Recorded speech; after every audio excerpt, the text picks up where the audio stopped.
Okay. Meron po ba dito nagsisimula na ulit? Amen. Ha? Amen.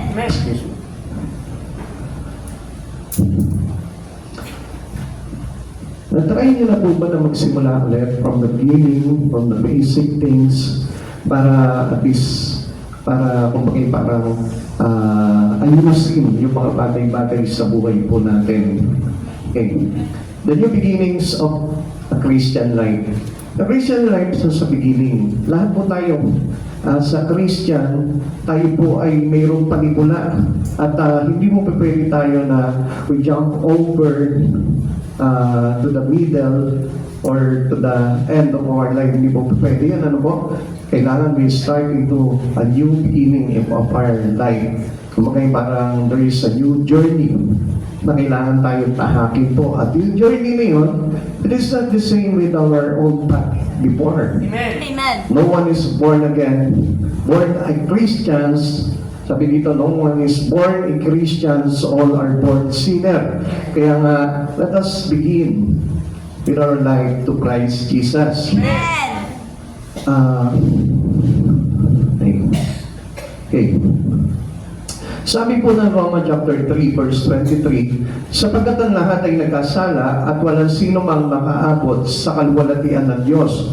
So we need to begin or to start our day or our life in Christ Jesus, or else still ganun pa rin po yung magiging pamumuhay natin. Ano? Amen. Kaya nga po, ang pag-umpisa talaga ng buhay po natin, let us start with Jesus. Amen. And without Jesus, hindi po magiging bago o hindi tayo makakapagsimula. Still, nandun pa rin po tayo sa lumang pagkatao po natin. Amen. Dahil alam naman po natin, we are born as a sinner. Amen. Kaya kailangan po natin ayusin yung bagay na yun. All need to be born again. Kailangan po, lahat po tayo, ano po? Amen. Kahit na sabihin po natin, ayoko nang born again, ayoko nang yung ganyang sekta, ayoko nang ganyan religion. Gusto ko itong dating religion ko na. No, supposedly every religion needs to be born again. Amen. Actually, hindi po talaga tayo magkakaroon ng salvation o panimula sa buhay po natin kung hindi po tayo magiging born again. Amen. Ang ibig sabihin po natin ito, every one of us know it already. Alam na po natin po ito, no? Kaya nga dito pinapakita po dito, who is born again? Sino po ba yung talagang born again? So, alam po natin na mayroon po tayong mga kinikilangan sa buhay po natin to be born again. At hindi po tayo masabing born again kung tayo po'y namumuhay from the past. Amen. Yung dating pamumuhay po natin. Sometimes even those born again needs new beginning. Kahit na po tayong mga born again na po, na sinasabi natin, we claim that we are already born again to Christ because we received Christ Jesus already. At sinasabi po natin na tayo po lahat ay born again na, pero still, meron pa rin po tayong dapat na baguhin po sa buhay po natin. Especially, lahat naman po tayo may mga pinagdaraanan. Amen. At alam natin, lahat ng mga bagay na pinagdaraanan po natin, hindi naman po lahat maganda. Meron mga bagay na hindi po talaga kaaya-aya, hindi ka lugod-lugod sa Panginoon, and we need to change it for a new. Amen. Para na sa ganun po, maging maayos po yung buhay natin. Amen. Sometimes, when they become bitter, the past, isa po yan dun sa mga bagay na para nagpapabigat po sa atin at kailangan po natin ayusin. Ano po? Marami po pa mga bitter po dito. Yan. Dala-dala pa rin po yung first year of bitterness sa buhay po nila. Meron pa rin po ba? Ayaw na umamin, ano? Pero makikita po sa kanila parang galit pa rin sa mundo. When they are burdened about the presence, yung parang ito na naman, bagong taon na naman, 2025, the start of this year, ang dami ko na naman pasanin. Ang dami ko na naman bagay na dapat ayusin. Yung mga ganun pagsalubog po natin, we cannot start our life kung ganun po yung attitude natin na tinitignan natin yung bigat eh. Amen. Amen? Amen. Kasi ang dapat natin tignan po dito, who is the one that we need para na sa ganon, kahit na gaano kabigat yung burden na yun, ay magiging light para sa atin. At yun po, doon po tayo makakapag-start po. When they are bothered about the future, minsan, alam niyo po, marami pong mga born again, still, parang doubted pa rin po sila kung ano ba yung mga future na magkakaroon po sila. Ano po? Amen. Let's say, parang, as we know God already in our life, still parang, buta ka pa rin, aayos kaya ang buhay ko. Di ba? Amen. Ito pang buhay na ito, magkakaroon ng saysay. Alam niyo, yung mga bagay na yun po yung kumisan parang nagiging puzzle po sa atin, kaya hindi po tayo makapagbago o hindi po tayo makapag-start into the beginning of our life with Christ Jesus. Amen. Kaya still makikita mo, no? Christian, born again Christian na siya, pero parang wala kang nakikita na pagbabago sa kanya. There's something that we cannot see anything that is changed from him. Wala. Kung bakit parang nakikita lang natin, is the same. Siya pa rin yung nakilala ko noon eh.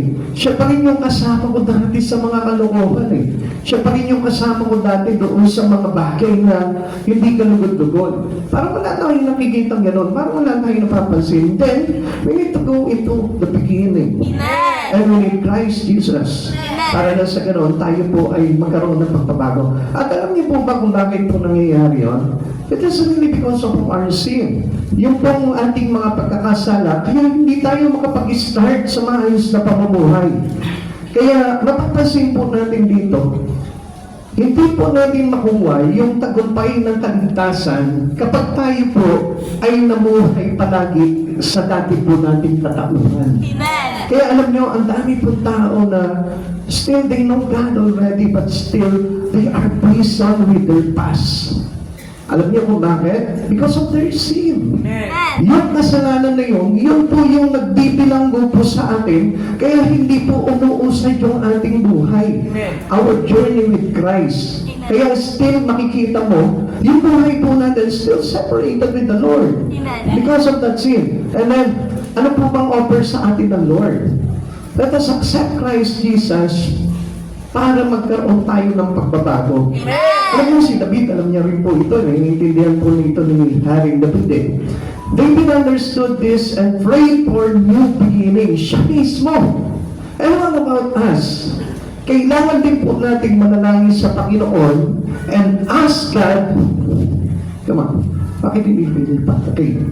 And ask God for a new beginning. Amen. Kasi kung si David po mismo, si Haring David po mismo, nagawa niya po ng manalangin para siya po ay baguhin ng Panginoon, tayo din po mismo. Dahil kung papansinin po natin, yung buhay po natin, hindi lang po basta-basta kailangan na mabuhay lamang po tayo dito nang hindi nakaugma ang buhay po natin sa ating Panginoon. Amen.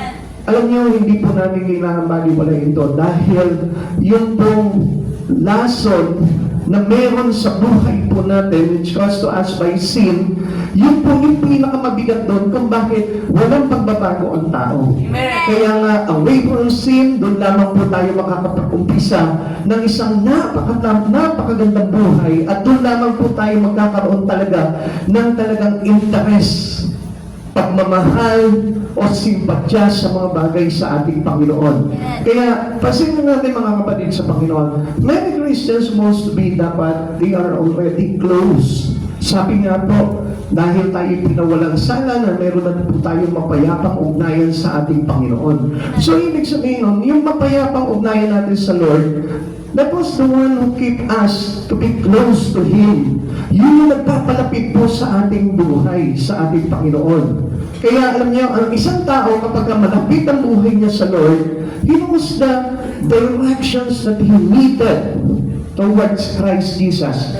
Alam niya kung saan yung patungo ng buhay niya. And hindi po siya nagkakamali ng mga lakad po niya. At doon niya napapasimulan yung buhay niya sa tamang direksyon na kung saan patungo talaga sa ating Panginoong Jesucristo. Amen. Yung sin po, madalas po yan, kinakabig po palagi tayo. And sometimes we are on the straight path towards God, but still, this sin interrupt us. It snatch us to that right track. Tinatanggal niya tayo doon sa tamang daan na yon at tinililihis tayo. Kaya nga kung minsan, di ba, simple ganito lamang po yan eh. Tayo minsan pagpunta na tayo sa church. Pero minsan sabi nga natin, ang dami pong mga hadlang sa atin. Ganito yung mga testimony, ano mo, parang tinatestify po nila na, Lord, tanggalin mo po sa akin ito mga humahadlang sa akin para mapalapit ako sa iyo. So alam nyo, ang Diyos naman talaga ginagawa ng Lord sa atin yun. Kaya lang the problem is, masyado tayong masunuri doon sa mga hindrances natin. Mas parang pinapanigan natin yung mga hindrances natin. Minsan, papansinin natin, no? Papunta ka na ng church, naglalakad ka na, malapit ka na sa church, nandiyan ka na sa Jollibee, ano? Sabay may haharang sa'yo. Saan ka papunta? Halika, sumama ka sa amin. Ikaw ngayon, nagdadalawang isip ka. Yung isang isipan mo, pupunta sa church. Yung isang isipan mo, sumama na lang kaya ako. Kasi parang boring naman sa church. May mga ganun po tayo mga hindrances. Simple lang, pero hindi natin alam, it affects our soul. It affects our relations with God. Kaya hindi tayo magkaroon ng panimula. Mga kapatid sa Panginoon, yung panimula, kailangan yung ating paningin ay na kay Kristo lang. At hindi po natin dapat intindihin yung mga bagay na nasa paligid po natin dahil sometimes it make us sin.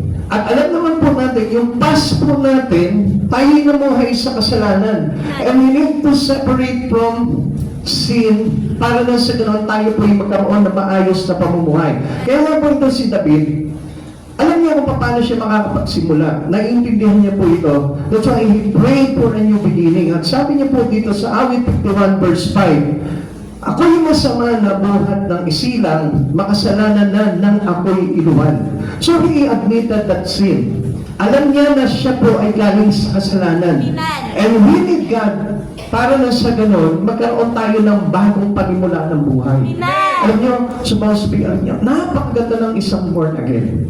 Yung talagang totoong born again, yung totoo talaga na humingi ng kapatawaran sa Panginoon, yung totoo talagang tumanggap ng pagpapatawad ng Diyos.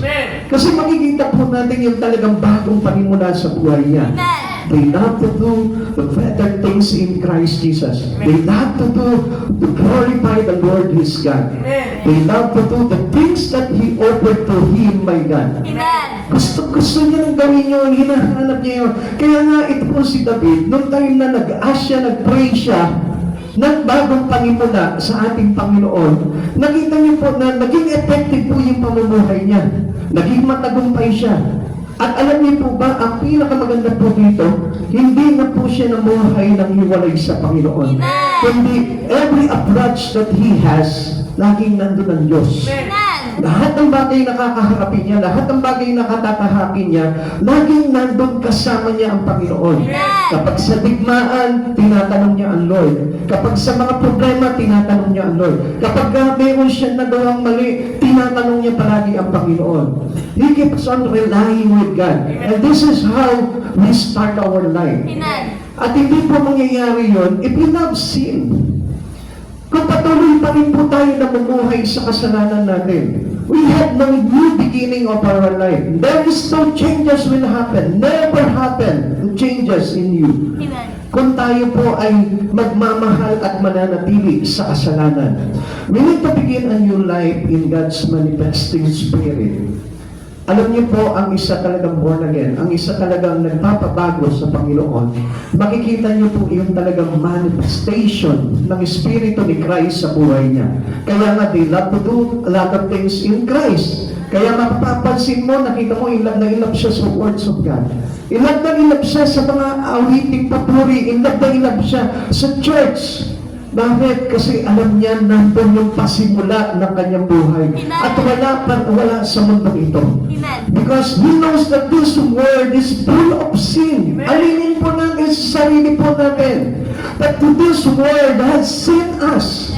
Yun yung naglalagay sa atin ng kasalanan. Kaya nga, lagi po sinasabi ng Lord sa atin, do not conform to the pattern of this world. Renewed, sabi niya gano'n, transformed by renewing our mind. Gusto niya na baguhin natin yung isipan natin. Hindi ba yung parang ang tingin natin, okay lang yung pamumuhay natin sa mundo. There's nothing wrong with that. Laging iniisip natin, nothing wrong with my life. Nothing wrong with my desire. Minsan sinasabi natin yon kasi hindi natin nakikita yung dulot sa atin nun. Yung impact sa atin itong sanlibutan na ito. Kaya nga, God will avoid us to be a part of this world. Amen. Ayaw niya na tayo po ay talagang nakasangkap sa mundo po ito. Ayaw niya na malunod po tayo sa karangyaan at kalayaan ng mundo. Amen. Because He knows that everyone who loves the world sin. Amen. Magkakasala po talaga. Even David. No, sa David po, we know that David has a heart for our God. Alam po natin kung gaano po yung puso niya sa Panginoon, but still, nakikita niyo po, he always tempted by Satan. Natutokso pa rin po siya. Kaya nga po, alam niyo, without God, without the presence of God to him, alam niyo, mas lalo siyang mapapasama at mas lalo siyang malalaglag. Kaya nga, alam niyo, ang isa po talagang gustong magpasimula ng bagong buhay, gusto po nila talaga nakalapit ang buhay nila sa Panginoon. And we never do it. Hindi natin magagawa yun nang hiwalay tayo sa Panginoon. Sapagkat alam po natin, kung kaisa po natin yung mga tao, halimbawa yung mga bagay dito sa mundo na ito, na hindi magkakos talaga sa atin ng transformation with the Lord, eh alam natin na hindi po talaga magtutulak sa atin yan para mabago tayo. Amen. Pero those things in God, yan po yung magpapalapit sa atin sa Panginoon para sa bagong pasimula at bagong buhay kay Kristo. Amen. Okay, tignan po natin. 3 things necessary for new life. Ano po ba itong mga bagay na ito na kailangan po natin para tayo po'y magkaroon ng bagong buhay? Unang-una, let's the past be passed through forgiveness. Marami sa atin kaya hindi makapagbago because of unforgiveness. Amen. Kadalasan, tayo'y pinatawad ng Panginoon pero hindi tayo marunong magpatawad. Still alam nyo, kahit na gustuhin mo o i-desire mo na magbago ka, kung mayroon kang maraming kagalit pa rin, alam nyo, hindi mababago ang buhay natin. Amen. Because the start or the beginning of our new life in Christ Jesus is full of forgiveness. Punong-puno ng pagpapatawad. Amen. At alam niyo mga kapatid sa Panginoon, sabi po sa atin na all things are passed away. Yung mga nakapagkaisa kay Kristo, they are the one who are new. Amen. Sila yung mga taong bago. Sa pagtanggap po natin kay Kristo, kailangan makita talaga sa atin that we are a new creations to Christ. Na tayo'y bago na. Amen. Kaso nga lang, alam niyo, yung mga simple things in our life, hindi nagpapakita po sa atin ng bagong nilalang tayo eh. Bakit? Still, nandun pa rin po yung galit natin sa puso. Still, naaalala pa rin natin yung mga masamang ginawa sa atin ng mga nakaraang mga kasama natin.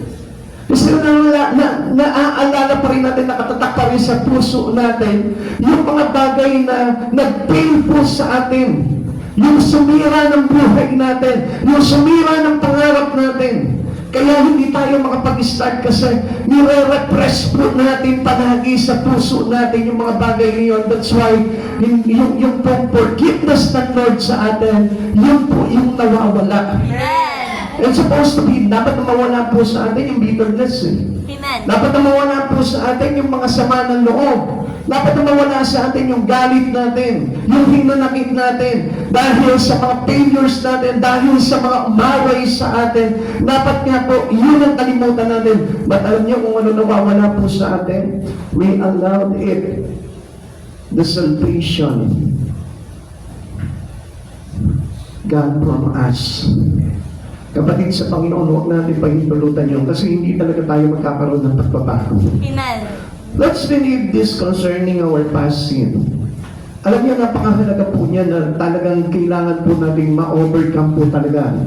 Kaya nga lang po, hindi mangyayari po yun kung hindi tayo close sa Lord. Amen.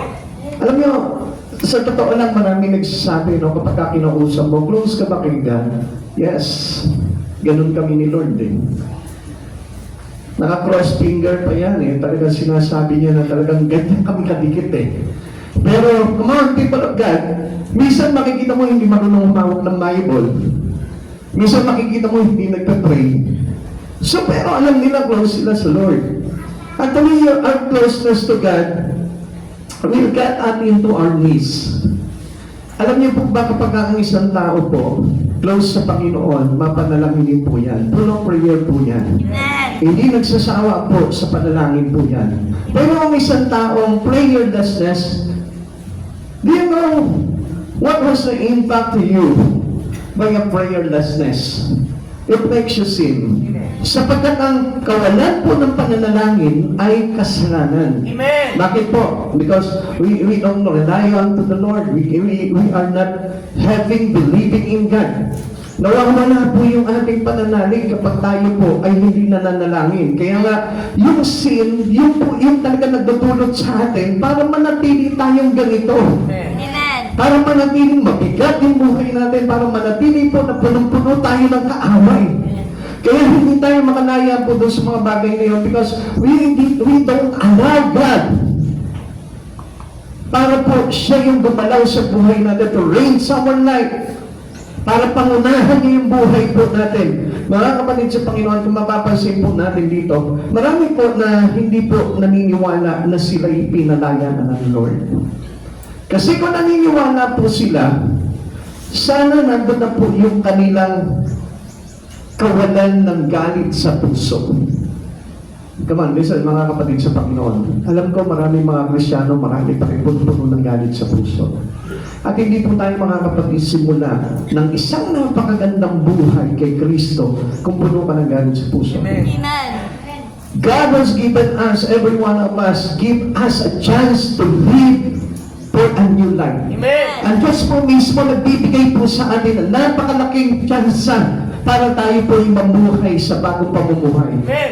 At alam niyo kung anong ginawa ng Lord? He forgave us. Amen. Pinatawad niya tayo kasi kung tayo po ay mananatili sa kasalanan, luma, bulok ang buhay po natin. Amen. Pero anong ginawa ng Lord? Ginawa niyang fresh yung ating buhay. Kaya nga ang sabi niya gano'n, those who one with Christ is a new creation, bago na nilalang. So ang ibig sabihin niya, yung dating pagkakalalang niya sa atin, na nabahiran ng kasalanan, na bulok na luma, ngayon anong ginagawa niya? He revived it into a new one. Amen. Nire-revive niya, kinreate niya ulit, pinanganak niya ulit para tayo po ay makapagsimula muli. Amen. Kaya nga mga kapatid sa Panginoon, you as a born again, kailangan bago na ang buhay mo. Amen. You as a born again, kailangan full of forgiveness ka na sa puso mo. You as a born again, kailangan wala ka ng galit sa puso mo. Hindi ka na nagtatanim ng galit. Kung magalit ka man, dapat segundo lang kaya mo nang pawiin yan. Hindi na tayo yung dapat na nagtatatak ng galit sa puso. Amen. Yung madali ka na magpatawad, yung madali ka na magtumanggap ng mga bagay na mali na nagawa mo. Amen. Yun po yung bagong panimula. Amen. At alam niyo, kung hindi po natin gagawin yung mga bagay na yun, hindi po natin masisimulan yung buhay natin sa magandang paraan at sa bagong pamumuhay na nilaan sa atin ng Panginoon. Amen. Awit 103 verse 12. Kung gaano malayo ang silangan sa kanluran, gayon din niya inalis sa atin ang ating mga kasalanan. Ang bilis saglit lang, na kahit na gaano kabigat o gaano katagal yung pagkakasala mong yun, saglit lang kayang pawiin, kayang tanggalin ng Lord sa iyo. Amen. Because God wants you to start a new beginning of life in Him. Amen. Gusto niya mag-umpisa ka eh. Amen. Gusto niya pasimulan mo na yung buhay mo sa maayos eh. Doon excited ang Lord. Kaya nga kapag kami nanunumbalik sa Panginoon, hindi niya tinatanggihan eh. Ginagrab niya yung opportunity ngayon. That was opportunity to God to come to Him. Na kapag sinabi mo, Lord, lalapit na ako sa iyo, tuwan-tuwa ang Diyos eh. Nagdiniwang yung mga anghel sa langit. Hindi lang libo-libo, kundi milyon-milyong anghel sa langit, nagdiriwang yan. Bakit? Kasi doon nag-excite ang Lord sa pagpapalik ng tao. Pero mga kapatid sa Panginoon, kung mapansin po natin, di ba? Hirap na hirap ang tao na talagang makalapit sa Lord eh. Hindi naman mahirap lumapit sa Panginoon, napakadali lang. It is easy to come close to Jesus. Amen. Kaya tayo nahihirapan because of our decision. Hindi tayo makapili, hindi tayo makapag-choice, hindi tayo makapag-desire na talagang iukol yung buhay natin sa Panginoon. Because ano ba ang dahilan po nun? Because we commit our life into this world. Doon i-commit yung buhay natin eh. Let us commit our life to Jesus. Kailangan obligahan mo yung sarili mo that I need God, that I need to do this, to do that, to do everything that offered to Him by God. Yun ang kailangan po natin eh. Obligahan mo yung sarili mo. Kung sa mundo, ino-obligahan mo yung sarili mo mag-aral, magtrabaho, magpamilya, magpakain ng pamilya mo, yumaman, lumanda, o ano man yung mga bagay na ino-obligahan mo sa sarili mo. And this time, dapat sa Espiritu, obligahan mo rin yung sarili mo kay Kristo. Obligahan mo na malagi ka mag-pray, obligahan mo na lagi ka magbasa ng Biblia, mag-aral ng salita ng Diyos, obligahan mo na makipag-fellowship, at doon lamang magkakaroon ng kaayusan ng buhay ng isang tao. And without doing that, gusto kong malaman po ninyo, hindi po magkikimpas ang past natin. Kundi paulit-ulit lang babalik at babalik sa atin yung mga bagay niyon. Lately, di ba, hindi tayo pala pray. Lately, sa isang linggo, isang beses lang tayo mag-pray. O kaya naman sa isang buwan, isang beses lang tayo magbasa ng Biblia. Gawin mo ngayon, dagdagan mo ngayon. Increase your desire to Christ Jesus. It is very important to have a new beginning. Huwag mong nabawasin. Sapagkat ang nagbabawas ay lumilihis. Sapagkat ang gusto talaga sa atin ng Panginoon, kaya nga, He grant the opportunity or the chance to allow you to come. Amen. Kaya ang Panginoon makikita mo, bakit gano'n? Minsan tayo pa nga yung nagiging judgmental eh. Bakit gano'n? Tinanggal pa agad ng Lord yun. Dapat yan medyo pinahirapan mo na ng Lord yan eh. Dapat yan medyo tinapik mo na sa tagiliran yan para na sa gano'n eh. Matuto yan eh. Pero nakita, hindi sila kinatanti ng Lord.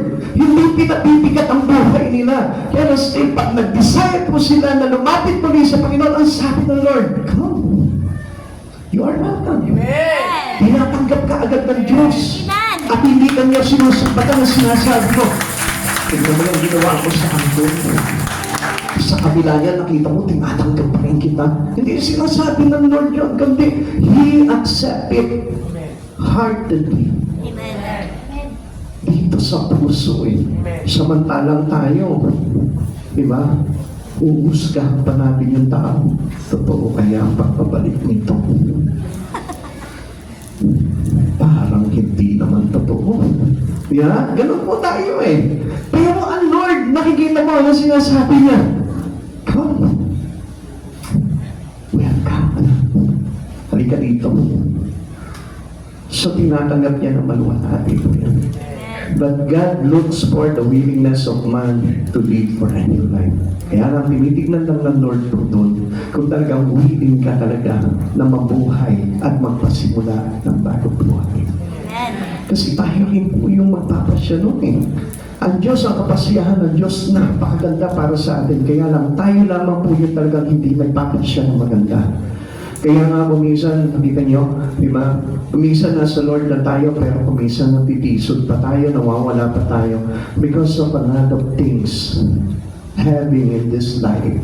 Ang daming bagay na pwedeng tumisod sa'yo. Ang daming bagay na pwedeng maglaglag sa'yo. Ang daming bagay.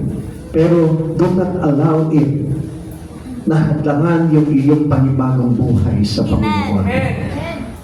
Only, sabi niya po dito, 1 John chapter 1, verse 9. Subalit kung ipinapahayag natin sa Diyos ang ating mga kasalanan, maaasahan natin patatawarin tayo ng Diyos sa mga ito at lilinisin tayo sa lahat ng ating kasalanan sapagkat siya'y tapat at matuwid. So, ang gusto lang talaga ng Lord, yung talagang willingness natin, na talagang, Lord, gusto ko na talagang pahanapin itong bagong pasimula na to eh. There is no reason anymore for us. There's no excuses. Amen. Lord, gusto ko naman magbago eh. Kaya lang, itong pamilya ko eh. Hassle masyado eh. Lord, gusto ko naman magbago. Kaya lang, Lord, ang dami kong ginagawa eh. Gabang pati yung mga gawain ko sa buhay eh. Come on, people of God, hindi ka makakapag-start ng bagong buhay kay Kristo. Amen. Kapag marami po tayo mga excuses, hindi natin mapapasimulan talaga yung buhay po natin kay Kristo. Kaya nga alam nyo, noong araw, kahit ako man po, Sabi ko, di ba, kahit na mawala na sa akin to, kahit layasan ako ng pamilya ko, kahit itakwil ako ng pamilya ko, basta mahalaga sa akin, I start a new one. I start a new life in Christ. Alam niyo, kontrolado naman ng Lord. Amen. Katulad po na sinasabi ko po sa inyo noong punong araw, nung nag-decide na po ako na to be trained as a pastor, ang dami po naging hassle po sa akin, ang dami mga hindrances, ang dami mga hadlang po sa akin. Even my wife, my child, nung mga panahon po na yun, ay talagang hindi sila po maburo po sa akin. Nilayasan po nila ako, bahala ka sa buhay mo. Wala akong mapapala sa iyo. Sabi ganun. So sabi ko sa Lord, Lord, kontrolado mo ito. Ikaw ang nag-ano sa akin ito eh. Ikaw ang nagmungkahi sa akin ito eh. And then a week later, hindi 2,000 years later, a week later, saglit lang, kumakatok siya ng bahay.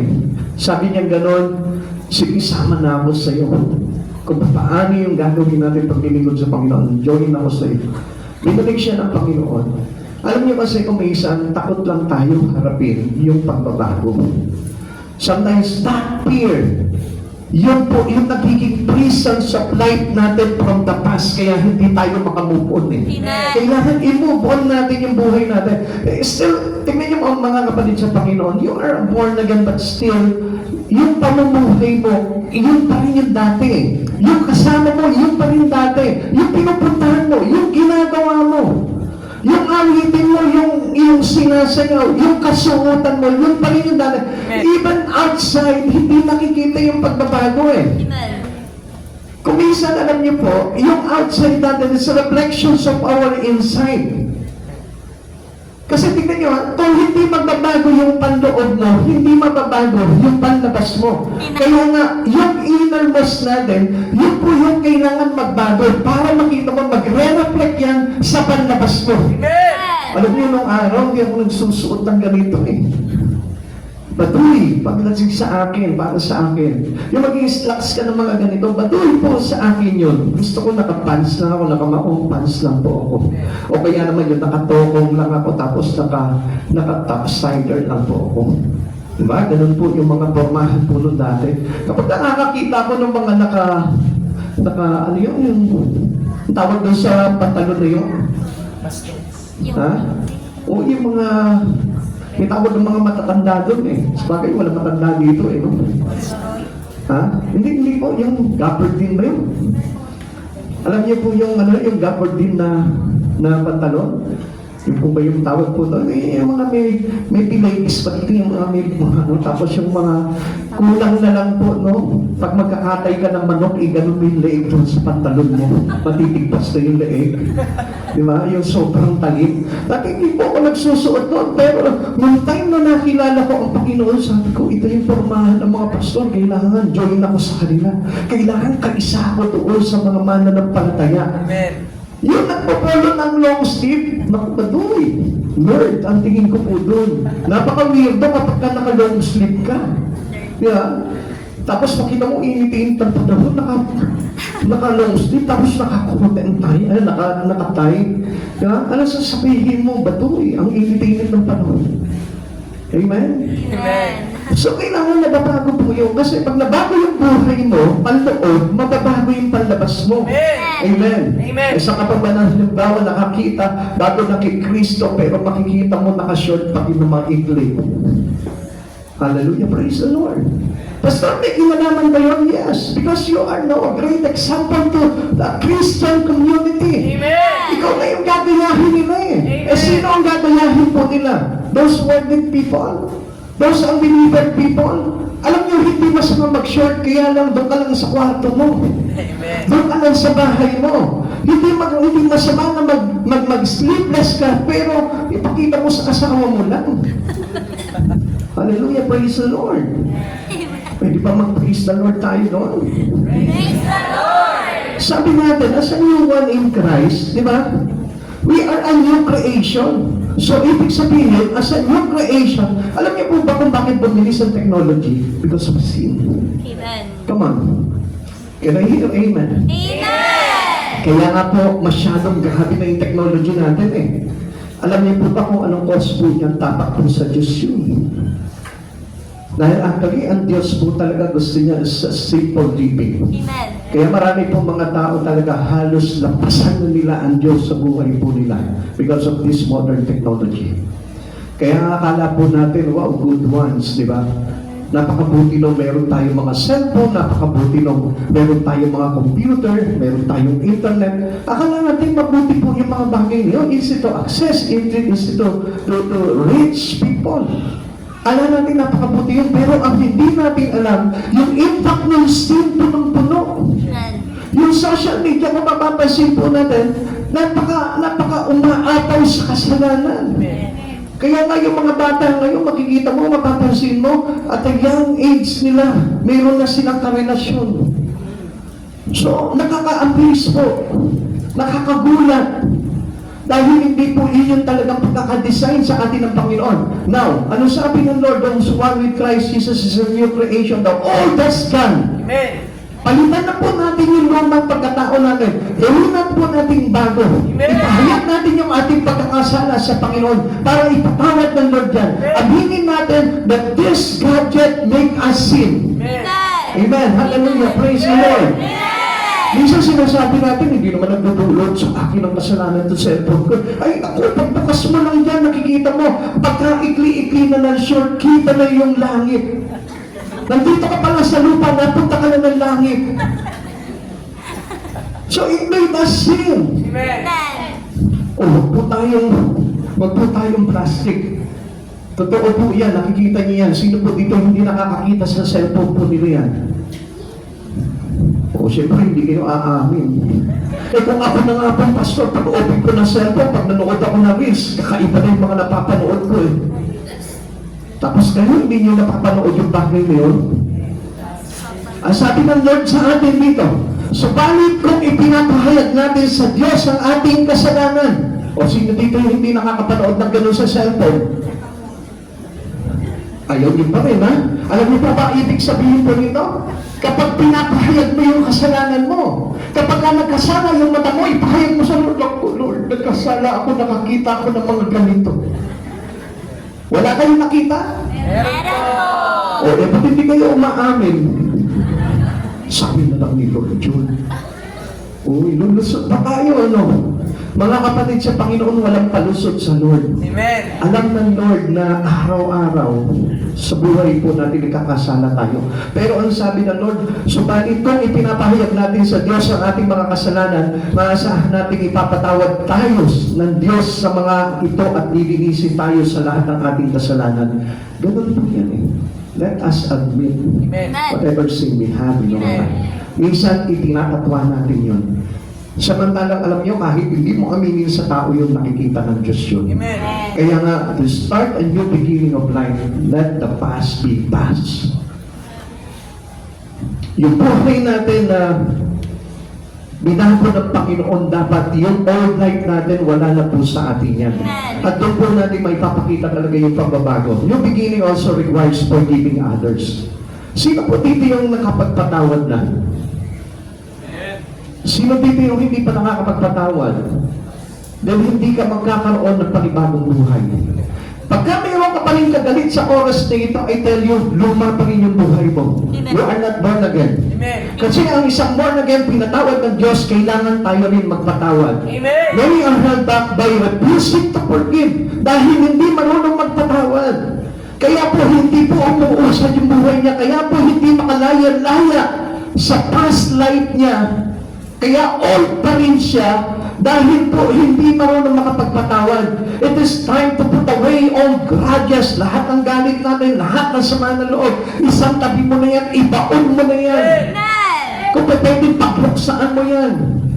Kung pwede na, ibaon mo sa hukayan, ibaon mo na sa hukayan, huwag mo lang isasama yung sarili mo. Mga kapatid sa Panginoon, kung tayo po bilang mga Kristiyano, punong-puno pa rin po ng galit sa puso at hindi pa rin po marunong magpatawad, you are not born again Christian. Amen. Amen. Amen. Amen. Amen. Kaya walang pasimulang pagbabago nangyayari po sa buhay po natin dahil kasi it remains our life from the past. Yung past natin, lagi yung tatandaan, puno ng galit yan. Yung past natin, walang kapatawaran dahil sa kasalanan. Yung past natin is still recognizable as a sinner. Kaya nga mga kapatid sa Panginoon, yung past natin dapat past na yan. Amen. Hindi na po binabalik yan. At kung mayroon na po tayong galit sa puso, let be past our grudges or at na sama ng loob sa buhay po natin. Itapon na po natin sa nakalipas. Amen. Ephesians chapter 4 verse 30 to 32. At huwag na ninyong saktan ang kalooban ng Espiritu Santo ng Diyos sapagkat siya ang tatak ng Diyos sa inyo, ang katibayan na kayo'y tatubusin pagdating ng takdang araw. Alisin na ninyo ang lahat ng mga sama ng loob, puot at galit. Huwag na kayong mambubulyaw, manlalait at mananakit ng damdamin ng kapwa sa halip maging mabait kayo at maawain, magpatawad kayo sa isa't isa tulad ng pagpapatawad sa inyo ng Diyos dahil sa Kanya. This is the beginning of a Christian life in Christ. Yung marunong na tayo magpatawad. Yung hindi na po tayong madaling magalit. Yung hindi na tayo nagtatanim ng sama ng loob. Amen. Magtanim ka na lang sa bukid ng palay. Aani ka pa. Amen. Amen. Kapag tayo pinatawad na ng Diyos, dapat hindi na po tayo mapagtanim ng sama ng loob. Maliban na lang kung ikaw hindi ka pa rin pinapatawad ng Diyos. Kasi ang alam ko na hindi marunong magpatawad, hindi pa pinatawad ng Diyos yan. Because he never experienced the forgiveness of God in him. Amen. Pero if you experience that forgiveness, napakaganda eh. Amen. Ang sarap magpatawad. Amen. Kasi nakakaluwag ng dibdib. Amen. At alam niyo po ba, kaya nga po ang daming rate ng heart attack dito sa mundong ito because of galit, because of sama ng loob. Amen. O tignan mo yung katabi mo ngayon. Pag laging mataas ang blood pressure niyan, ibig sabihin yan, malakas sa baboy. Kala niyo sasabihin ko, laging ganit, ano? Hindi. Malakas sa lechon. Amen. Kaya nga po tumataas yung blood pressure, kakakain ng mga karne, kakakain ng mga matataba, mga fatty foods. Amen. Amen. Yung iba natakot agad eh. Kala nila dahil sa hindi pagpapatawad eh. Siyempre nakaka-high blood din po yung kasi nagsisikip yung dibdib po natin, yung mga ugat-ugat natin, yung mga artery natin, hindi na dadalayan ng tama ng dugo. Alam niyo kapag galit ang isang tao, kapag masama ang loob ng isang tao, lumalapot ang dugo. Amen?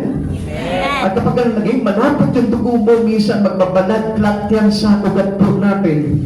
At yun yung nagiging cause kung bakit nagkakaroon ng heart attack, nagkakaroon ng stroke, nagkakaroon ng kung ano-ano mga sakit sa puso. Amen? Amen. Kaya tignan niyo po yung happy heart, makikita niyo po na malusog siya, healthy. At hindi agad tumatanda. Tignan mo yung mga katabi mo dyan. 30 years old pa lang yan, nakita mo, mas mukha pang matanda sa nanay nila. Amen? Bakit? Kasi laging galit. Laging may sama ng loob. Sino po dito yung hanggang ngayon may sama pa ng loob? Magbago ka na. Start a new life in Christ Jesus. We can forgive because we are forgiven. Yan. Tayo po ay tayo po yung makakapagpatawad dahil tayo pinatawad na. At alam niyo po mga kapatid sa Panginoon, sabi ko nga po sa inyo, ang isang pinatawad ng Diyos, marunong na magpatawad. Sino po dito yung hanggang ngayon, di pa rin nakakapagpatawad? Come on, tell me the truth. Aminin po natin sa Panginoon. Ha? Wala po. Pero mamaya yan, sisintimiento na yan, nakita ko na naman yung baguhan na ito.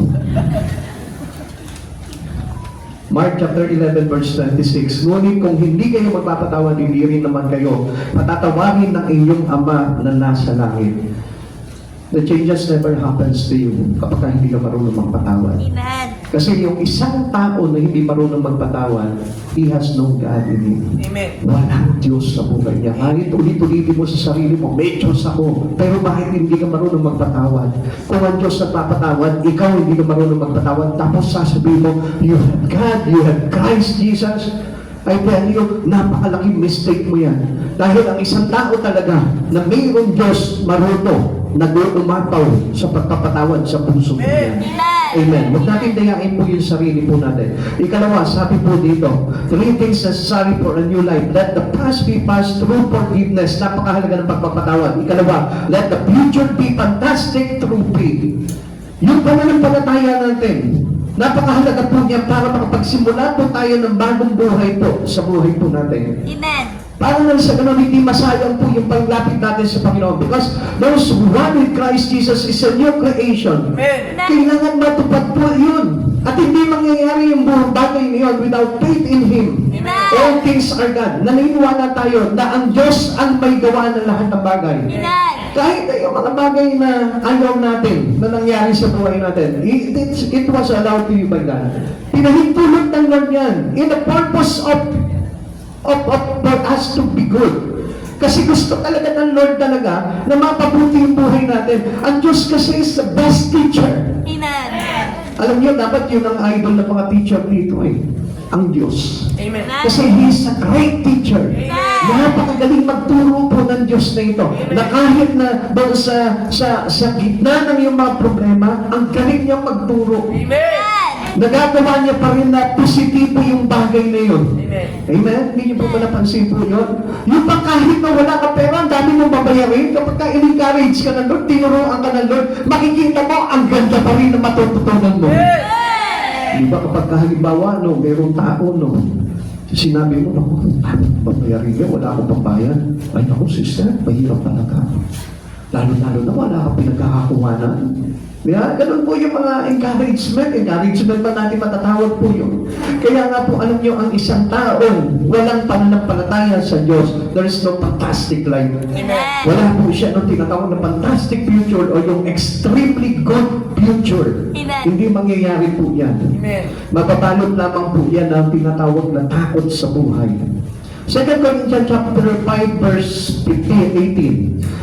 Ang Diyos ang gumagawa ng lahat ng ito sa pamamagitan ni Kristo, ibinilang niya kami kaibigan at hindi kaaway at pinagkatiwalaan niya kami upang maglingkod sa gayon ang mga tao ay maging kaibigan rin niya. Alam niyo mga kapatid sa Panginoon, if you have a real faith in God, you are a friend to Him. Amen. Ang totoo po talaga mayroong pananampalataya sa Diyos, tinuturing na kaibigan ng Diyos. Now, ang pinagkaiba po ng kaibigan at kaaway, ang kaibigan kasi pinatawad na tayo. Amen? Amen. Kaya tayo itinuring ng Diyos na kaibigan kasi pinatawad na tayo. At bilang kaibigan ng Diyos, may tungkulin na tayo. Amen. Ano yung tungkulin natin? At pinagkatiwalaan niya kami upang maglingkod nang sa gayon ang mga tao ay maging kaibigan rin niya. Di ba meron po tayong tinatawag na friends of friends? Amen. Yung pinakilala sa iyo ng kaibigan mo, kaya naging kaibigan mo, yun yung tinatawag na friends of friends. Alam niyo, bilang tayo kaibigan na ng Diyos, dapat maging friends of friends din sila ng Panginoon. Amen. Yung kaibigan natin, kailangan maging kaibigan din ng Diyos. Dahil yun yung pinagkatiwalang tungkulin natin. Tawag ka. Sagutin niyo muna, baka may importante yan. Baka si Lord yan may mensahe sa atin. Okay. Yun po yung ibig sabihin ng kaibigan. To be a friends of God, meron na po tayong tungkulin sa Panginoon. We have a ministry. At yung ministry na po yun, ipaabot sa ibang mga tao na sila rin po ay kailangan maging kaibigan ng ating Panginoon. Now, ang pinagkaiba niya sa kaaway. Ang kaaway ay patuloy po na humihiwalay sa Panginoon. Sumasalungat palagi sa Panginoon. Alam niyo kung bakit? Because of their lack of faith. Amen. Pag wala po tayong totoong pananampalataya sa Panginoon, hihiwalay ang buhay mo kay Kristo. Kaya nga, yung faith na yun, it is the first thing that they give to us by God when we receive Christ Jesus. Dahil yung pananampalataya na yun, yun yung magpapaugnay ng buhay mo kay Kristo sa lahat ng pagkakataon. Amen. Kaya ang isang tao walang pananampalataya sa Diyos, lumilihis ang buhay. Umiiba ang direksyon, umiiba ang gawain, umiiba yung mga gusto nila sa buhay po nila. Even their lifestyle, makikita nyo ibang-iba sa mga taong kaibigan ng Diyos.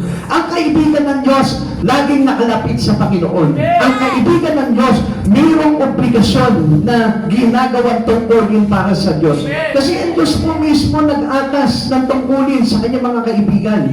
At pinagkatiwalaan niya kami upang maglingkod na sa gayon ang mga tao ay maging kaibigan rin niya. Kaya alam mo, kung kaibigan ka ng Diyos, dapat nag-aakay ka.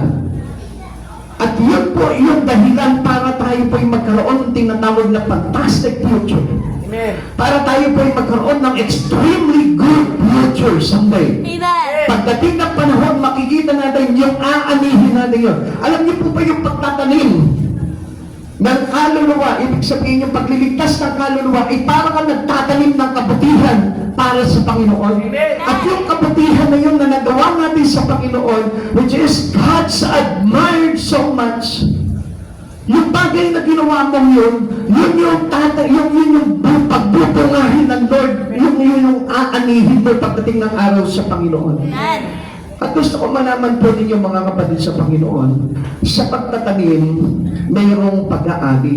Amen. At hindi po tayo mawawalan at hindi tayo matutuyuan ng bunga ng lahat ng ating itinanim kapag tayo po ay gumagawa para sa ikaliligtas ng mga kaluluwa.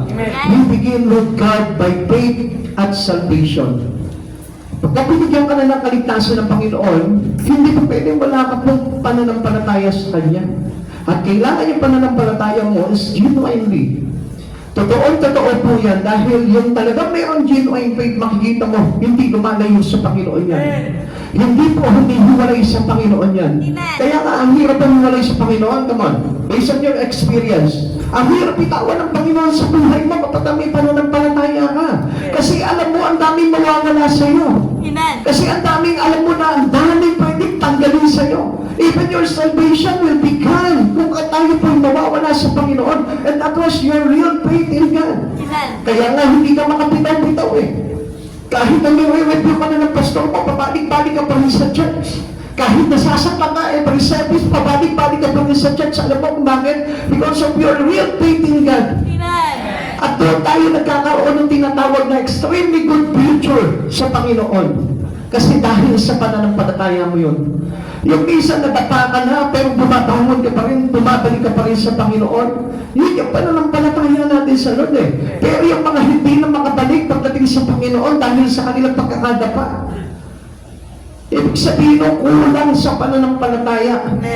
At alam niyo, ang isang taong punong-puno ng pananampalataya sa Panginoon is very close to God. Amen.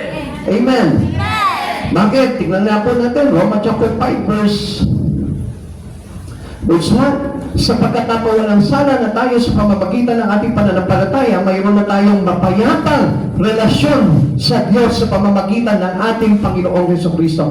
What is this peace relations to God? What is this? Ano po itong tinatawag na mapayapang relasyon sa Panginoon? Ibig sabihin, your closeness with God. Malaya ka na makatulog sa Lord. Malaya ka na makalapit sa Lord. Malaya ka na makahingi sa Lord. Malaya ka na natanggapin lahat ng mga bagay na napakagaganda sa Panginoon. Because you have a peace relations to Him. At yung ugnayan na yun, kapatid sa Panginoon, yun yung pinaka-napakagandang bagay na yun dahil alam mo, meron tayong tinatawag na extremely good future. At natin may naghihintay sa ating napakagandang bagay eh. Dahil dito sa mga bagay na ito. Kaya nga kapatid sa Panginoon, tingnan niyo ang mga tao. Tingnan niyo ang mga Kristiyano. Kapag nasa church, makikita po talaga yung kapayapaan sa puso nila. Nawawala yung galit, nawawala yung problema. Hindi nila nabubura sa isipan po nila kahit mabigat yung kanilang mga pagsubok sa buhay.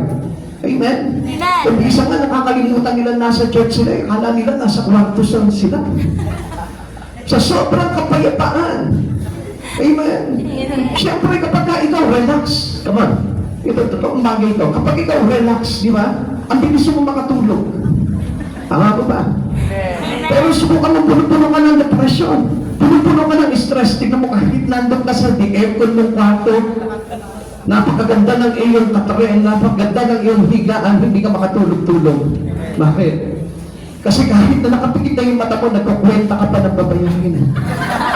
Bukas may tubig ako sa makalawa 2,000. Amen? Tulog na yung pero kinukwenta pa yung mga due date niya. Amen. Kaya ang hirap makatulog eh. Amen. Kaya nga meron na tayo mapayapang ugnayan sa Panginoon kasi mapayapa, meaning we have a peaceful relations with God. At napakaganda ng tulog doon, kapatid sa Panginoon. Ibig sabihin doon, naglalarawan yun nang wala ng pinunuhan ng Panginoon na tinanggal na ng Panginoon lahat ng kasalanan niya. Ang kasalanan ay papabigat ng buhay. Amen? Sino po dito yung meron mabigat na buhay? Magbago na kayo! Excuse me. Di ba sabi nga po natin, yung sin ay nagpapabigat ng buhay. Kaya nga kapag mabigat ang buhay mo, magbago ka na. You have a new life in Christ Jesus. Amen. Amen. Our future become fantastic if we use our life for God, for the glory of God. Kapag ginagamit natin yung buhay natin, doon tayo nagkakaroon ng kapanatagan pagdating sa Panginoon. The entire Christian's life is an adventure of faith. Ano po ba ibig sabihin nito? Yung pananampalataya, napakahalaga po niyan. It is very vital. Huwag mo tatanggalin yung pananampalataya. Halimbawa, nagsisimba, kailangan may faith. Huwag nagsisimba lang. Nagbabasa ng Bible, kailangan may faith. Huwag nagbabasa lang ng Bible. Nakikinig ng salita ng Diyos, kailangan may faith. Huwag nakikinig lang. Kasi minsan tinatanggal natin yung faith eh. Sa lahat ng pagkakataon, dapat nakaugnay yung pananampalataya mo kay Kristo. Amen. Sa pag-aaral ng salita ng Diyos, kailangan may faith. Pag walang faith, hindi matututo. Faith is a total trust in the Lord about everything, the opposite of fear. Kaya nawawala yung faith dahil maraming takot sa buhay. Ano sabi po dito? The just shall live by faith. Amen. It brings us hope for the future. Ang sabi po ng Romans chapter 1 verse 17, sapagkat ipinapakita na magandang balita kung paano ginagawang matuwid ng Diyos ang isang tao. At ito'y sa pamamagitan ng pananampalataya buhat sa simula hanggang sa wakas, tulad ng sinasabi ng kasulatan, ang itinuturing na matuwid ng Diyos sa pamamagitan ng pananampalataya ay mabubuhay. The just shall live by faith. Amen. Lahat po ng mga itinuring na matuwid ng Panginoon ay mabubuhay magpakailanman. Kaya wala tayong dapat na ikatakot doon. Whatever happens, whatever experiences, na meron po tayo dito sa mundong ito, payapa tayo. Bakit? Dahil alam natin, napakaganda na naghihintay sa atin. At as faith increases, fear decreases. Kapag katagi mo tangan yung pananampalataya mo kay Kristo, bumababa yung takot mo sa buhay. Kaya nakikita nyo ang mga tao, minsan Kristiyano na takot mawala ng pera. Sino po dito yung takot mawala ng pera? Siyempre, hindi kayo mataas na kamay niya. Pero mamaya, pag uwi niyo, wala na naman tayong pera. Hello? Totoo yan, maraming tao takot sa pera, lalo na kapag kapadating na yung kanyang babayarin. Amen? Pero pansinin mo ito, ang isang taong puno-puno ng pananampalataya sa Panginoon, laging umaasa sa Diyos. Bukas lang, hindi matatapos yung due date natin, meron tayong pambayad. Totoo po yan. Kasi experience po namin mag-asawa po yan. At pinagtutuphanan ko po sa inyo yung bagay na yun. Basta yung inyong pananampalataya sa Panginoon, talagang natod. Ganun talaga ipinibigay nyo sa Panginoon, makikita nyo, hindi ka magkukulang dahil yung pananampalataya mo, magsusustain palagi ang Lord na pangangailangan mo. Amen. Walang tao po na wala po magandang future. Supposed to be lahat ng tao dapat maganda ang future. Basta marunong lang silang manampalataya sa Diyos. Kaya lang, alam nyo, ang pananampalataya kasi ng tao sa ibang bagay, hindi sa Lord eh. Kaya kumisan, alam nyo, nababahiran po tayo ng takot sa buhay. Why are so many Christians in bondage to fear? Bakit po ba? They aren't trusting God for everyday provision. Come on, tingnan nyo, pansinin nyo. Kung meron kang Diyos sa buhay mo, dapat araw-araw, alam mo, ang Diyos ang magsusupply sa iyo. Pero bakit kung sino-sino yung mga hinihintay mo? Kasi matalang alam naman natin, we're supposed to be, God is sufficient for our needs. Diba? His grace is sufficient. Alam natin na ang Diyos ang magbibigay po sa atin yan. They have forgotten that all things are possible with God. Nakalimutan po natin yun eh. That was a great verse that we have as a Christian. Walang imposible sa Diyos. Sinisigaw natin yan. Nothing is impossible to God. Ako'y mayroong Diyos na makapangyarihan at walang anumang bagay na imposible sa Kanya. Lagi natin sinisigayan bilang Kristiyano. Pero kapag may babayarin na, iyak. Nawawala na yung verse na yun. Nawawala na yung sinasabi ng Diyos na nothing is impossible to me. Nothing is hard for me. Nakakalimutan na po natin yung bagay na yun. Amen. Halimbawa, katulad na lang po ng mga estudyante natin. Kapag may exam po sila, anong gagawin po nila? Naku, hindi muna ako mag-church ngayon. Mag-review muna ako. Takot na takot po sila. Samantalang hindi naman po kakainin yung buong araw mo. Alam niyo, meron atong kwento ng isang estudyante. Meron po silang practice kasi choir siya. Tapos, meron po silang exam kinabukasan. Nagkasabay po yung review niya tsaka yung practice ng choir. Inuna niya ngayon yung pagpapractice ng choir kasi believes in God. Nananampalataya sa Diyos. Tapos ito na, ano po? Lord, basta wag mo kong papabayaan na. Exam namin bukas, kailangan ko makapasa dito or else hindi ako makakagraduate. Sabi niya gano'n. Practice siya, nag-practice siya. Ito na. Kinabukasan, exam. Lord, hindi ako kaaral nakapag-aral. Lord, nagpasa lang ako. Sabi niya gano'n. Nandun siya sa pagdatikod ng Kristo. Tapos ito na nag-exam siya. Problema siya ngayon sa mga sasagutin niya. Yung pananong araw na yun, mayroong bagyo. Malakas ang hangin. Habang nagtetest sila, yung pinakamarunong sa kanila, nilipat yung test paper napunta sa kanya. Praise the Lord! Sabi nga natin is impossible. Mas mataas pa yung nakuha niyang grade doon sa mas talino sa kanila. Nothing is impossible talaga. Ibig sabihin, kayang gawin ng Diyos. Diba? Nakatandaan niyo yung kwento ko po sa inyo nung nasa Tarlac po kami. Gutom na gutom kami, wala po kami makain nung hapunan na. Nag-pray kami, sabi namin, Lord, pakainin mo kami. Mamaya-maya may kumakatok sa amin. Sabi niya gano'n, Kuya, ito po pinadadala po ni ate, isang mangkok na sopas. Ay, talaga ba? Salamat ha. Sabi mo sa ate mo, salamat. Tapos kinain na po namin, kinabukasan ng umaga. Binabalikan yung mangkok. Sabi niya, kunin ko na po yung mangkok. Kuya, hindi po pala sa inyo pinabibigay ni ate yun. Ay, paano yan? Sabi ko na, ubos na namin. Pero okay lang daw po, kuya. Okay lang yan. Pinakain tayo ng Lord. Like, alam po nila, Sister Kakay niyan. Saksi po sila niyan. Buhay po yung mga kasama kong yan. Yan, Sister Karen. Tatandaan mo yun? Ang dami magkakataon po sa amin na ganyan. Kasi ang Diyos po talaga hindi nagpapabayaan sa mga anak po niya. Lucas chapter 1 verse 37, sapagkat walang anumang bagay na hindi kayang gawin ng Diyos. Kaya niya lahat. Amen. Amen. Kaya niya lahat. Amen. Kaya nga mapapansin niyo yung panahon po natin ngayon, nakikita niyo kung ang tao nagagawang magbago ng mukha, nagbabago ang itsura, di ba? Napapansin niyo po yun? How much more but my God? Ang Diyos natin kaya po yun. Amen. Amen? Kaya niyang baguhin po yung sitwasyon ng buhay po natin. Basta, we need to trust in Him. Kailangan lang magtuwala tayo sa Panginoon para na sa ganun, we have a great future someday. Ikatlo, let the present be exciting through evangelism. Yan. Kung gusto po natin na magkaroon po tayo ng kagalakan o ng kasiyahan pagdating sa ating present life ngayon. Kasi alam niyo kung minsan ganito po nangyayari sa atin. Kaya alam niyo po na hindi nagiging maganda yung start ng ating buhay.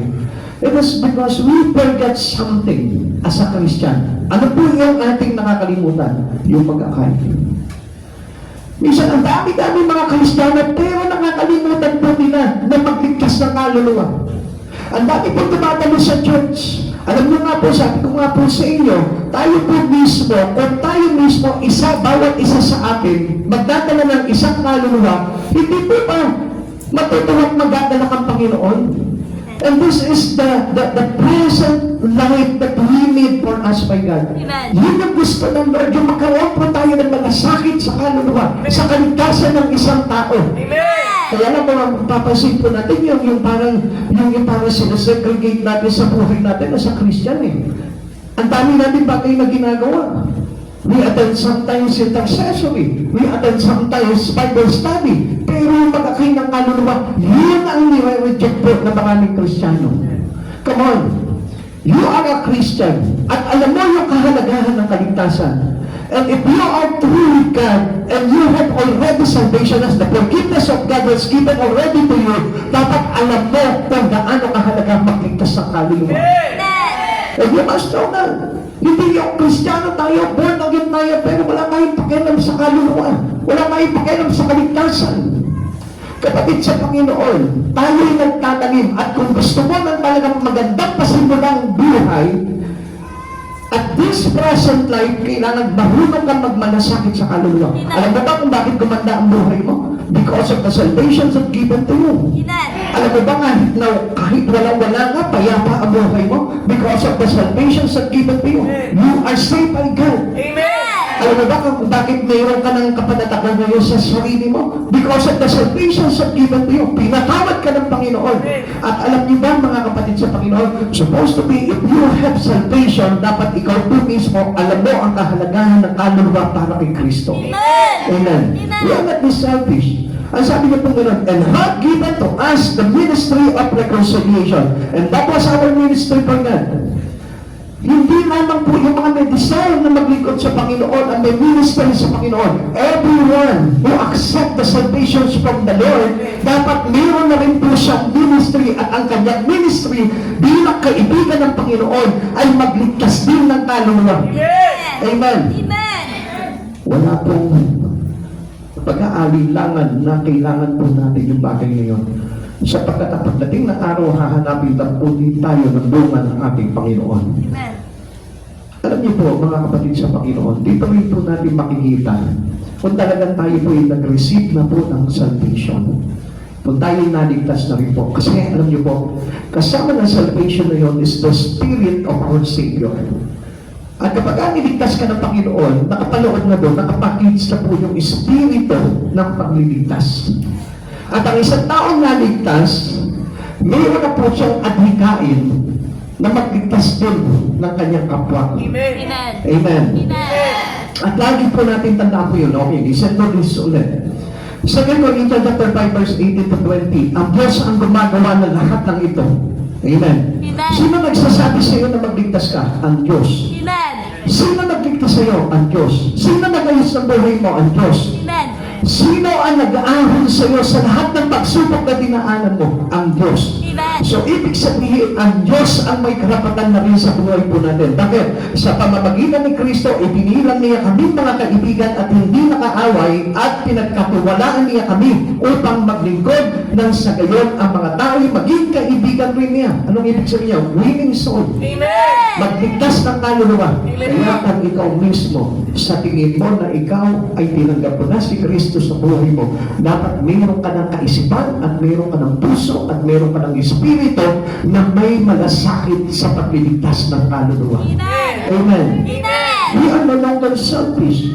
Kasi maraming Kristiyano gusto nila maligtas sila pero ayaw nila maligtas yung kapwa nila. Lalo-lalo na nga, kaya nga po, dito sa pag-aaral natin, tinanggal yung sama ng loob. Dahil ayaw ng Lord talaga na magkaroon ka ng kaaway dahil hindi may ilalagay sa puso mo ang pagliligtas. Amen. Kasi mo, kapag may kaaway ka, ililigtas mo ba yan? Never.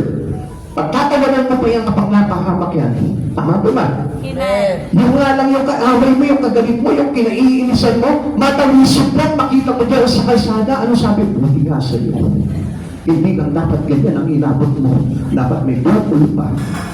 Ang dami pong nilagay sa kanya. Paano makakaisip ng isang taong may galit sa puso? Kaya nga tayo pinalaya ng Lord sa galit, pinatawad sa kasalanan para umusbong sa puso natin yung pagpapatawad sa buhay po natin para tayo makapagligtas.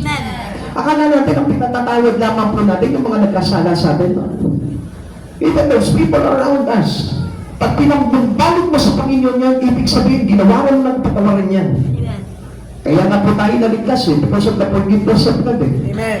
Hindi tayo maliligtas na wala yung pagpapatawad ng Diyos sa buhay po natin. Kaya nga tayo, kapag tayo nagliligtas ng kaluluwa, ibig sabihin yan, ginagamit natin sa kanila mula sa Diyos ang kapatawaran. Amen. Amen. Amen. Amen. Amen. Ako yung iba nag-iisip na, ang hirap pa naman tayo.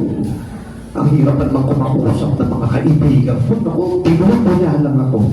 Diba, may mga ganyan kaisipan tayo, ay ano, mas nanagampanan mo, yung tungkulin mo bilang tagapagligtas. Amen. Kailangan gawin mo yung bagay na yun. Amen. Kahit na anong gawin po nila, kahit anong response po nila sa paanyaya mo sa kanila, wala ka na pong pananagutan doon. Ang mahalaga po doon, ginawa mo yung tungkulin mo bilang kaibigan ng ating Panginoong Jesucristo. Amen. Ang sabi pa po dito, ang ibig sabihin sa pamamagitan ni Kristo, ang mga tao'y ibinilang ng Diyos na kaibigan at hindi na niya tinatandaan ang kanilang mga kasalanan. Nakita niyo, kapag kaibigan ka na ng Panginoon, yung mga pasin mo, kinakalimutan na ng Lord yun. At kami naman ay inatasan niyang ipamalita ito. Kaya nga kami, mga sugo ni Kristo, ang Diyos mismo ang nakikiusap sa inyo sa pamamagitan namin. Kami nakikiusap sa inyo alang-alang kay Kristo, makipagkasundo kayo sa Diyos. Kaya mo bang gawin yan? Mamaya pag-uwi mo dito, kaya mo bang gawin yan doon sa kapitbahay mo? Kaya mo bang gawin yan doon sa kaibigan mo? Pag nagawa mo yan, ibig sabihin, yan ang patotoo na ikaw mismo, kaibigan ka ng Diyos. Amen. Ang ibig sabihin yan, iniligtas ka na rin ng Panginoon. Tayo po lahat ay pinatawad ng Diyos.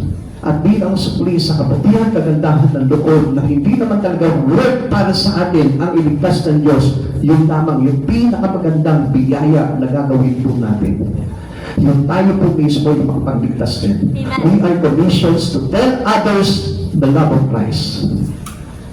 Ipapalita mo sa tao yun na ang Diyos ay Diyos ng pag-ibig. Amen.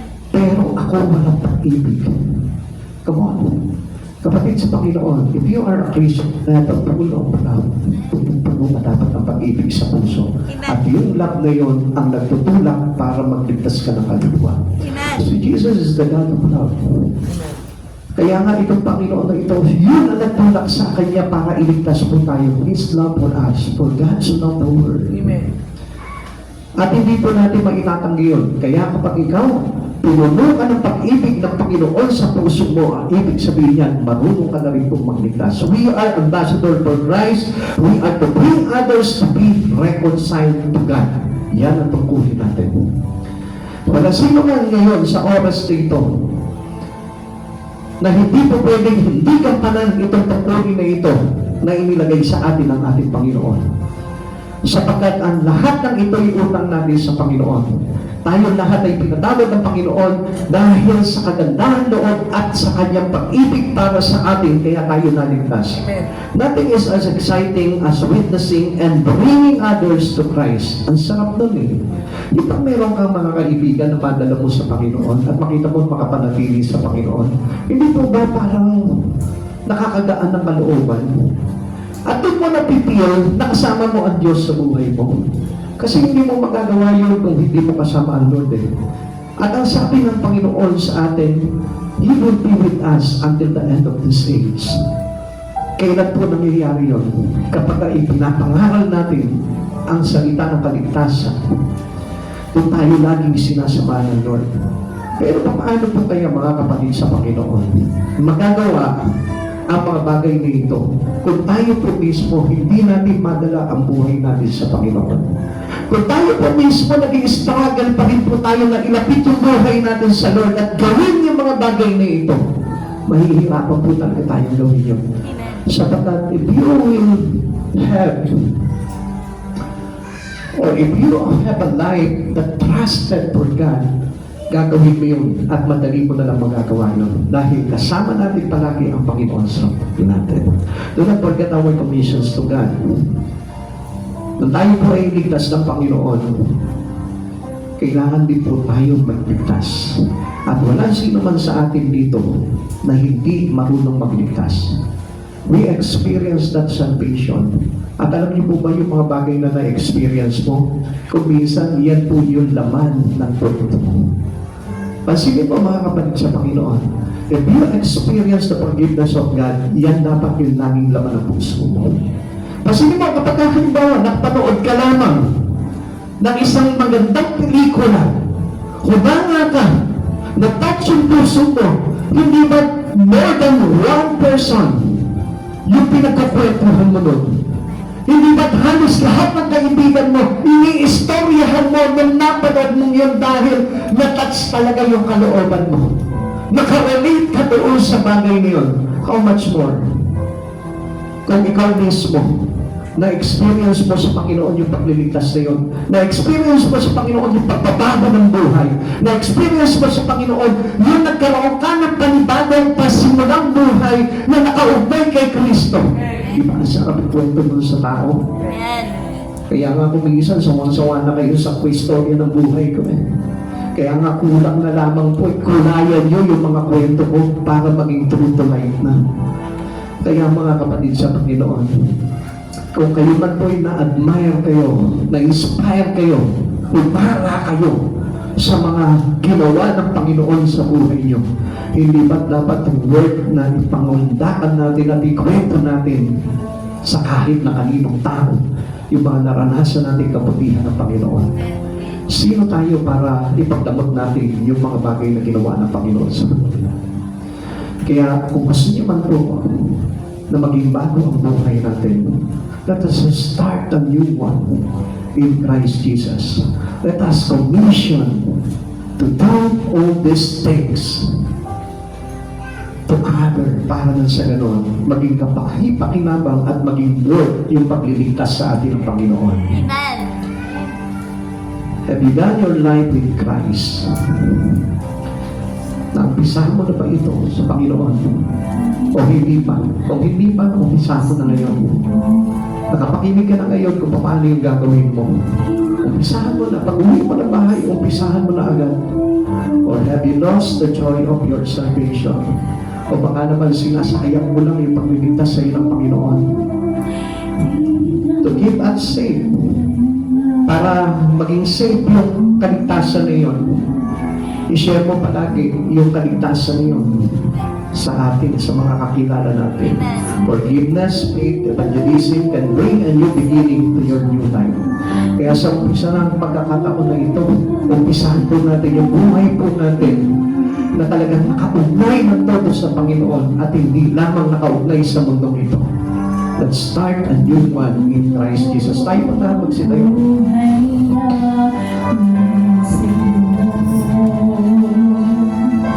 Hinaharap sa mundo, inuwiyahan ko, hinahalayan na. May purpose ang Lord kung bakit tinawag ka niya. May purpose ang Lord kung bakit pinarinig niya sa iyo kung ano yung mga bagay na nararapat na gusto niya na mangyari sa buhay mo. Gayong ikaw ay pinatawad na at diniligtas ka na sa iyong mga kasalanan. Alam mo ba mga kapatid sa Panginoon, walang isa man dito sa lugar na ito na hindi pinatawad ng Panginoon. Kung nag-aalinlangan ka pa ngayon sa salvation mo, I tell you the truth, kung marunong ka lang sumunod sa Panginoon sa mga bagay na itinuturo niya sa iyo, masisecure mo yung kaligtasan na yun at hindi naman maaadaw sa iyo at mananakaw sa iyo ng kaaway. Sapagkat isang bagay na lamang po ang gagawin natin. Jesus gave us this forgiveness.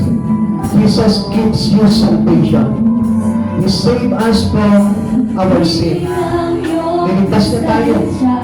Tinagaw niya sa atin lahat ng pagkakasala natin. Kung gusto mo na maingatan yung iyong salvation na yun, yung iyong kaligtasan na yun, ito lamang po yung pinakasimpleng bagay na gagawin natin. Yung tayo po mismo, maging cause tayo ng kapatawaran at kaligtasan ng kapwa po natin. At tandaan niyo mga kapatid sa Panginoon, every one of us here, kahit sabihin mo na tingin mo sa sarili mo pagkasama-sama mo, pero gusto ko malaman mo, if you accept this truth, pinatawad ka ng Panginoon. Inalis ka na sa kasalanan. Pero naman po kasi mo yung bagay na yun, kapatid. Kaya nga ang Lord na ito, kung bakit ka nandito kayo para i-express niya sa iyo yung iyong niyo yung kanyang pag-ibig sa iyo. At para sabihin niya sa iyo, kapatid, anak, pinagpapala kita ng kaligtasan mula sa kabanalan ko. Huwag ka mag-alilangan sa oras na ito, kapatid. Nalalaman ng Diyos kung ano yung mga bagay na kailangan baklasin sa buhay mo. At sasabihin sa iyo ng Lord yan. Ipapahayag sa iyo ng Panginoon yan. At kapag narinig mo yung tinig ng Panginoon, accept it and admit your sin. Confess it to Jesus. Aminin mo sa Panginoon, Lord, marami ang pagkukulang sa iyo. Sa kabila ng pagliligtas mo sa akin, Panginoon, ang dami ko pa rin pakulangan. Aminin mo sa Panginoon.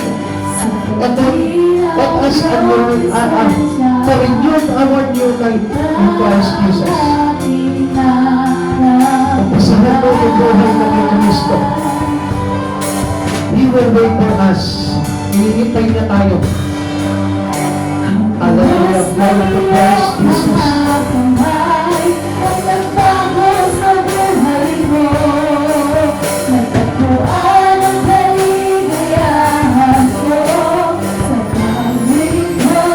Salamat ko sa Panginoon. Dahil ngayon, sinabi niya sa iyo na iniligtas ka niya. Salamat ko sa Panginoon Jesus. Sapagkat yung paanyaya niya sa iyo ay paanyaya ng kaligtasan. At bago ka nandito ngayon, dahil alam niya na kailangan mo ng kaligtasan. Kaya nagpasimulan mo yung buhay mo sa panibagong buhay kay Kristo. Huwag ka nang ihiwalay sa Diyos. Huwag kang lalayan kayo sa Kristo. Sapagkat ang buhay na malapit kay Kristo ay may kapatawaran. Ang buhay na malapit kay Kristo ay may kaligtasan. At kayo may hindi mapapahanap ang sino na laging nakalapit sa ating Panginoon sa Kristo. Just keep your life close to Jesus. Huwag mong inihiwalay kahit na kailan. Ibagin mo na todo ang buhay mo sa Kanya. Huwag kang bibitiw. Huwag kang tatalikod. Pangawakan mo si Kristo bilang pinakamalaga sa buhay mo. Umahin mo siya, pumigil mo siya pagpakailangan. At hindi masasayang ang bagay nito sapagkat sa araw tatanggap ka ng nagpipala ng buhay na walang gagal sa piling niya sa kanyang kahayan. Glory to Christ Jesus.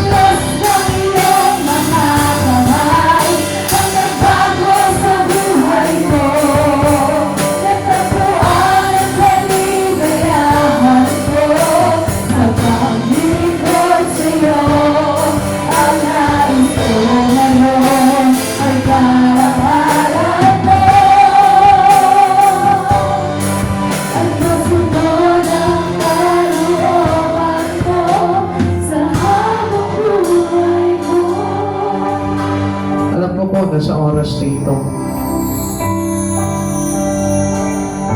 mayroon sa atin dito na halos talagang durog yung puso niya. Every time na naririnig niya na sa kabila ng lahat, pinatawad siya ng Diyos. Ganyan din po yung naramdaman ko po nung araw. Dahil batid ko yung mga kasamaan, batid ko yung mga kasalanan na nagawa ko po sa Panginoon. Ang buhay ko po noong araw ay talagang nakalihis po talaga sa mga bagay na naaayon sa Panginoon. At ang po narin ay siyang kabutihan ng Panginoon at pag-ibig sa akin ng Lord. Noong panahon na yun na pinatawad niya ako, nilinis niya ako, binago niya yung buhay ko, inayos niya yung direksyon ng buhay ko. Na dati halos ang nag-aabang sa akin kundi ang kamatayan o pagkabilanggo. Subalit ang ginawa ng Panginoon, inilihis niya yung buhay ko sa paamakan na yun at inilagay niya ako sa isang buhay na kung saan may kapayapaan at may ugnayan sa Panginoon. Kaya alam ko po sa oras na ito na mayroong inaabot sa atin ng Panginoon dito. Kaya lang, pahintulutan mo ang Panginoon sa buhay mo. Dahil kung hindi mo papahintulutan na mangyari sa buhay mo ang gustong ipangyari ng Diyos na ito, walang saysay anumang bagay na napakinggan mo sa oras na ito. Noong araw, hindi na ako nagdalawang isip pa na tanggapin yung paanyaya ng Lord sa buhay ko. Hindi na ako nagtaon pa. At hindi ko na pinigilan yung sarili ko at hindi na rin ako nagtanong sa Panginoon, Lord, paano itong ganito? Paano itong ganito? Dahil alam ko na sa Diyos, sabi nga nila ay walang imposible. Ang lahat ay magagawa ng Panginoon. Kaya sa oras nito, kapatid, let's take it seriously. Tanggapin mo ng seryoso ang Panginoon sa buhay mo. Huwag mong gawin biro si Jesus. Gawin mo priority sa buhay mo, ang Lord, makikita mo magiging maayos yung iyong kasalukuyan at yung iyong hinaharap, makikita mo magiging maayos yan. Ang kaayusan po ng buhay ay hindi po nakabase sa dami ng kayamanan o sa mga kinikita nating pera. Kundi ang kaayusan ng buhay, yung may kapayapaan. At ano po ba yung kapayapaan na yun? Yung ano po sa sarili mo na mayroong ng kaligtasan. Kahit mabigat yung pinagdaraanan mo ngayon, I tell you, there's nothing wrong with that. Lahat tayo nakakaranas po ng mga pagsubok sa buhay. Lahat tayo nagkakaranas po tayo ng kabiguan. Lahat tayo nagkakaranas po ng kawalan. Lahat tayo nagkakaranas po tayo ng problema sa pamilya. Ng problema sa ating sarili. Pero, ang lahat ng bagay na yan ay pinahintulutan ng Panginoon para makita niya na ang isang katulad natin na nagpapahalaga sa Panginoon ay mayroong magkaroon ng kapayapaan sa kabila ng mga pinagdaraanan niya dahil alam niya na itong oras na ito ay niligtas siya ng Panginoon, which is the very important thing that we have as a born-again Christian, as having our peaceful relations with God. Yung meron na tayong kaligtasan, kapatid. Hindi mahalaga kung marami kang kaibigan. Hindi mahalaga kung marami kang pera. Hindi mahalaga kung marami kang ari-arian. Ang mahalaga dito, yung meron kang iisang bagay na mahalaga. At ano ba yun? Unang-una ay si Jesucristo. At ang kaligtasan na iginawad sa iyo ng Diyos na ito. Kapatid, yun yung pinakamahalaga sa buhay. At kapag meron ka na nun, makikita mo, magiging kontento ka na sa buhay mo. At mababago ng todo ang takbo ng buhay mo. Come on, let us all accept Jesus. Tanggapin mo si Jesucristo sa buhay na ito. Huwag ka pag-aalinlangan. Hindi natin kailangan kung ano man yung mga bagay from the past. Ang kailangan natin ngayon at the present is to serve God, is to accept Him, is to obey Him, and trust Him with all our heart. Para someday, magkaroon po tayo ng tinatawag na extremely good future with Him. Makikita mo, papalakpak ka ng todo. Itataas ang kamay at magpupuri ng todo sa Panginoon sa pagkakatanggapin mo ang kalwalatian sa piling ng ating Panginoon Jesucristo. Salamat sa iyo, Panginoon. Hallelujah.